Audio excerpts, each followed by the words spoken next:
inyong lahat mga kapatid. Ngayon po ay araw ng Biyernes, July 17, taong 2020. At ito po ang Paro Family Devotion. Bago po tayo mag-umpisa sa ating topic na pag-uusapan, tayo po muna ay mananalangin. Panginoon, maraming salamat po sa umagang ito, sa pagkakataon Panginoon na ibinigay mo sa amin Panginoon upang mapag-usapan ang tungkol po sa pangangailangan ng pamilya, Panginoon God. Lord, salamat na ikaw po ang pinanggagalingan, ikaw po ang source ng aming mga pangangailangan, Panginoon. Salamat po na ikaw po ang Jehovah Jireh, Panginoon. Ikaw po ang Diyos na provider, Panginoon. Lord, salamat na sa mga topic na ito o sa topic na aming pag-uusapan, Panginoon, ay maunawaan po ng bawat pamilya ng pangangailangan po ay nanggagaling po sa inyo, Panginoon God. Lord, salamat Panginoon na ang bawat pamilya ay magdepende po at ikaw po ang maging sentro ng kanilang buhay, Panginoon God. At hindi po sila magdepende, Panginoon God, sa mga bagay na kung saan, Panginoon God, ay kailangan po ng kanilang pamilya, Panginoon God. Bagkus, Lord God, mag-rely po sila sa inyo sapagkat, Lord God, ikaw po ang Diyos na nagpo-provide. Ikaw po ang Diyos na nagbibigay, Panginoon Lord God, ng lahat ng pangangailangan, Panginoon God, ng bawat pamilya. Lord, sa umagang ito, Panginoon, ay pinupuri ka po namin, pinapasalamatan, Panginoon God, at dinadakila, Panginoon, sa tanging pangalan ni Jesus. Ito pa ang dinadalangin. Amen. Amen. Ang pag-uusapan po natin ngayon ay patungkol po sa pangangailangan ng pamilya. Kaya ang key verse na ating babasahin ngayon ay nasa Mateo po, Kapitulo 6, versikulo 25 hanggang 26. Babasahin ko po ang talata na nakasulat po dito sa Mateo, Kapitulo 6. Dito po sa versikulo 25 sinasabi po, "Kaya't sinasabi ko sa inyo, huwag kayong mabagabag tungkol sa pagkain at inumin na kailangan ninyo upang mabuhay, o tungkol sa damit na kailangan ng inyong katawan. Hindi ba't ang buhay ay higit na mahalaga kaysa pagkain at ang katawan kaysa pananamit?" Sa 26 sinasabi po, "Masdan ninyo ang mga ibon. Hindi sila naghahasik ni nag-aani o kaya'y nagtitipon sa bangan. Gayunman, pinakakain sila ng inyong amang nasa langit. Hindi ba't higit kayong mahalaga kaysa sa mga ibon?" So yan po ang talata na pag-uusapan natin ngayon, kung gaano po ka-provider ang Panginoon sa mga pamilya na mayroon pong Kristo sa bawat isa. So sa binasa po nating talata sa Mateo, Kapitulo 6, versikulo 25 hanggang 26, tinatalakay po dito, sinasabi po dito ang patungkol po sa pangangailangan ng bawat pamilya. Marami pong mga pamilya ang minsan po ay namumblema kung saan po kukuha o saan po maghahanap ng pangangailangan ng kanilang pamilya. Minsan may mga pamilya na hindi po nagkakanawaan dahil po sa pinansyal. So anong masasabi mo sa mga pamilya na hindi nagkakaunawaan sa kadahilanan yung hindi nila po nakakanawaan ay yung pinaka-number 1 na dyan yung pinansyal. Bakit ganon yung nangyayari sa ibang pamilya na kapag kulang sila pinansyal ay nandoon na yung hindi sila nagkakaunawaan, hindi nakakaintindihan, minsan nagbabangayan, kumbaga nagrarambulan sa pamilya dahil lang sa pinansyal. Kasi marami kasing pamilya na maraming lalo na sa mag-asawa, hindi nila na pagkasunduan yung mga bagay na kung anong dapat na gawin.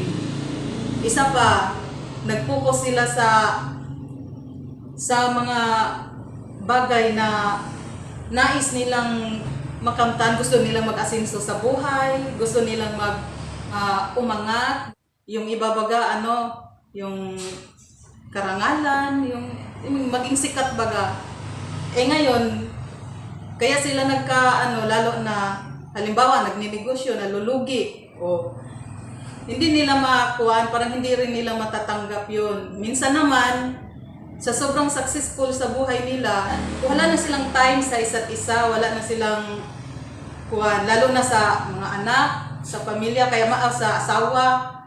Kaya nga marami ding mga anak na naliligaw ng landas, nag-addict, ang iba, hindi na yung anak na babae, hindi alam na biktima na pala ng rape. Bakit? Kasi wala nang time sa pamilya dahil dyan. Pagkatapos yung sa pagiging asawa naman, wala nang time sa isa't isa dahil doon na busy sa business. Kaya maraming pamilya na nasisira din kasi hindi sa isang pamilya dapat isintro nila ang Panginoon. Una dyan, kasi hindi man masama ang umangat, hindi masama ang maging masagana sa buhay, basta nandyan ang Panginoon. Isintro sa pamilya. So, ibig sabihin, may mga pamilya kasi na sa sobrang pagkaabala sa mga bagay-bagay, sabi nga kanina, sa negosyo, sa karir, o sa ano pa mang posisyon na mayroon ang isang pamilya, kumbaga nawawala na po sila ng atensyon sa isa't isa, lalong-lalo na sa mga anak. Kaya may mga anak na minsan ay nagre-rebelde. Totoo yan. Na kapag hindi po natin na-balance ang pagiging magulang natin sa ating mga anak, hindi po natin namamalayan na ang mga anak natin pala ay kung ano-ano na ang nangyayari sa kanilang mga buhay. Maaaring mayroon silang nagkakaroon sila ng galit sa puso, o nagkakaroon ng kumbaga hatred sa kanilang mga puso dahil sa kawalan ng atensyon ng mga magulang. Kaya napakaganda po sa isang pamilya na si Kristo po ang sentro. Pinag-usapan po yung salita ng Diyos sa loob ng pamilya, kapag bibigay ng encouragement sa bawat isa, sa nanay, sa tatay, sa mga anak. Kapag ang Panginoon ay nasa isang pamilya, ay magiging matiwasay po ang pamumuhay. Kumbaga nandoon po yung pagmamahalan, pagkakaisa, na bagamat busy sa mga bagay-bagay, kung mayroon po tayong Kristo sa puso, ay hindi po natin mababaliwala yung bawat isa o yung ating pamilya.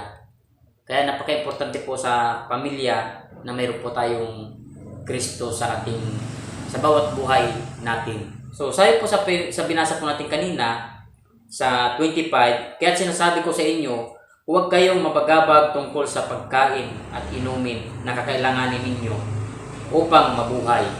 So, wag po tayong mapagabag sa kung ano yung kakainin natin, ano yung dadamitin natin, ano man yung mga gusto natin sa buhay.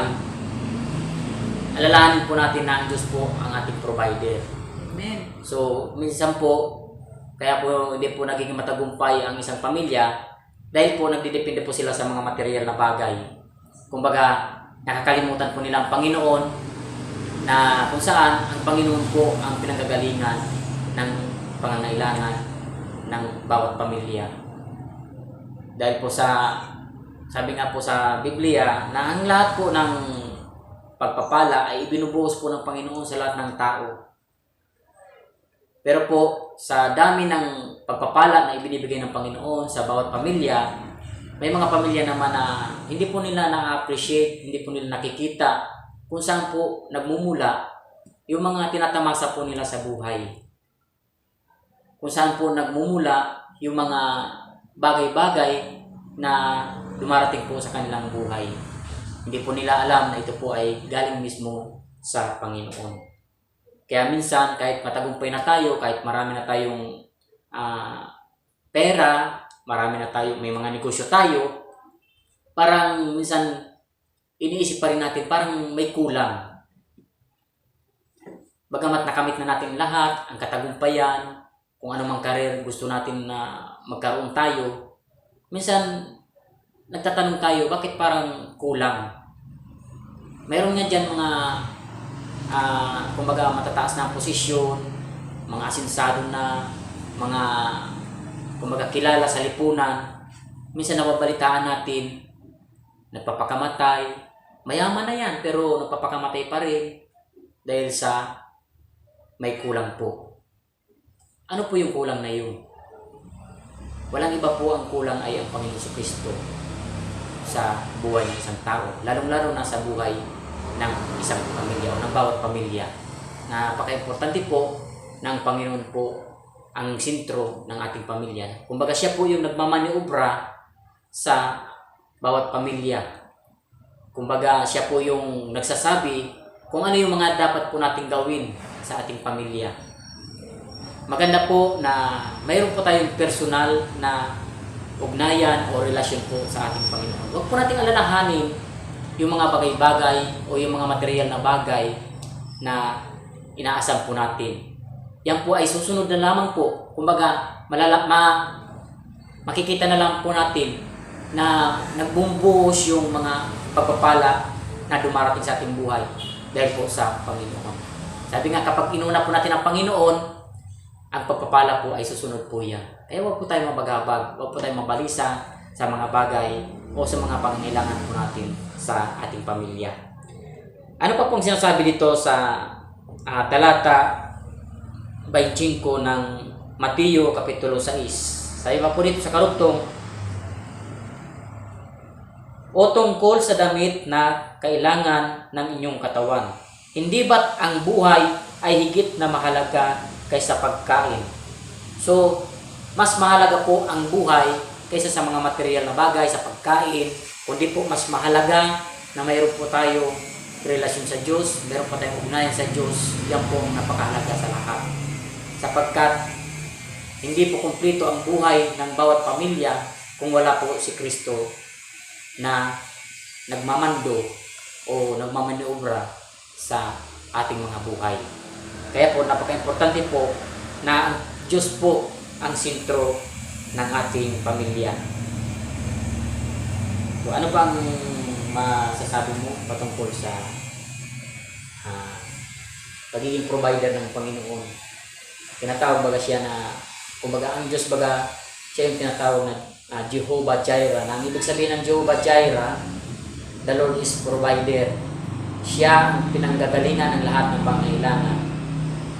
So, kaya tinawag po siyang Jehovah Jireh. Para sa iyo, ano ba yung pagiging provider ng Panginoon? Para sa akin, ang Panginoon ay siyang nagbibigay sa akin ng kung anong pangangailangan ko, ibibigay sa amin. Yung nagbigay sa akin ng siyang nagbigay sa akin ng kalakasan, good health. Hindi lang siya provider, kundi healer pa, manggagamot sa bawat pamilya.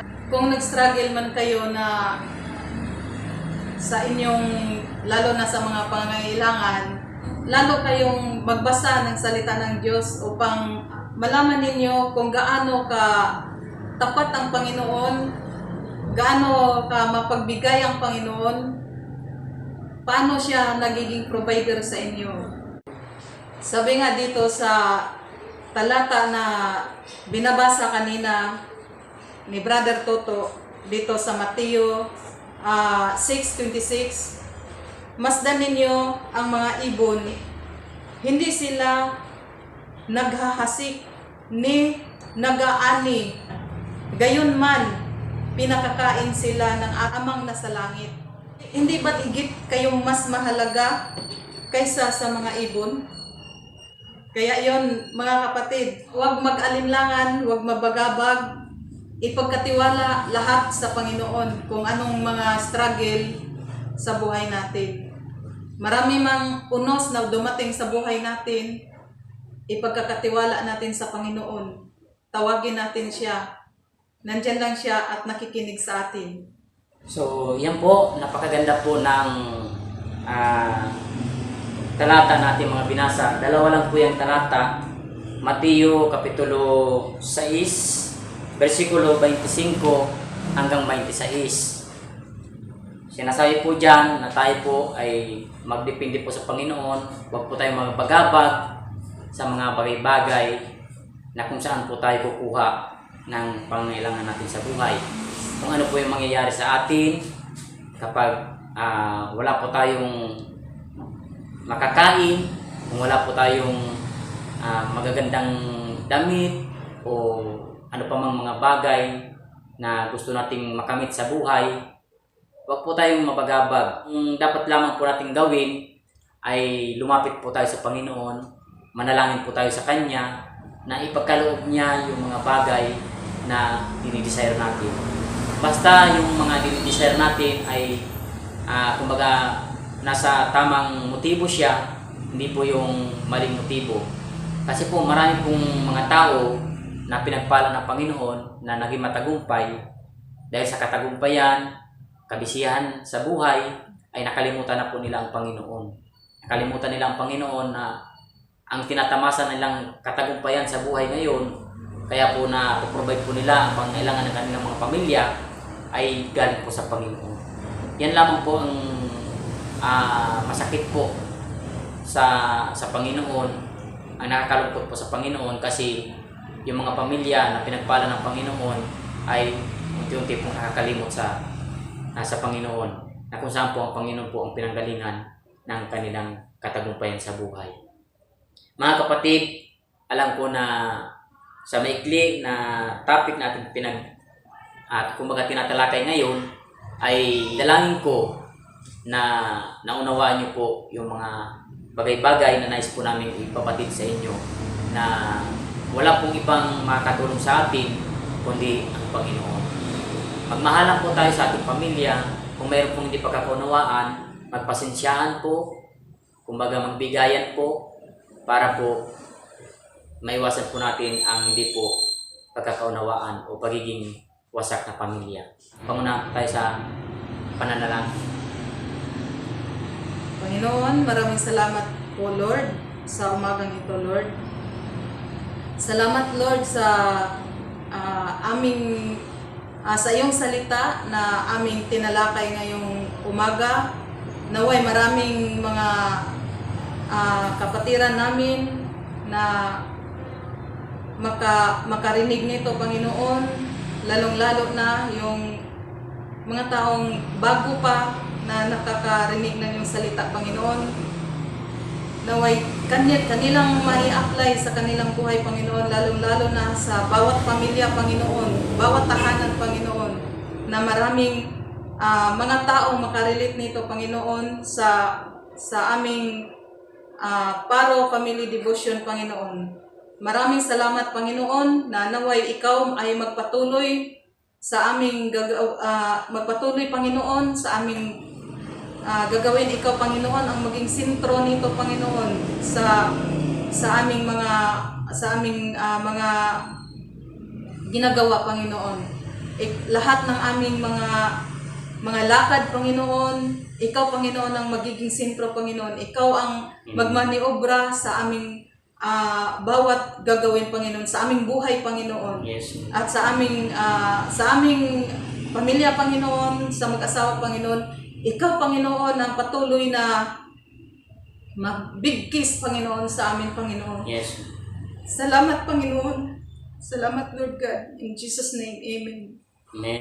Maraming salamat po sa inyong panunood sa episode na ito. At sa mga hindi pa po nag-subscribe sa aming channel, ay mag-subscribe na po kayo. At huwag niyo pong kalimutan na i-click po ang notification bell para lagi po kayong updated sa mga video na aming i-upload para po sa inyo. At i-like nyo na rin po yung aming channel.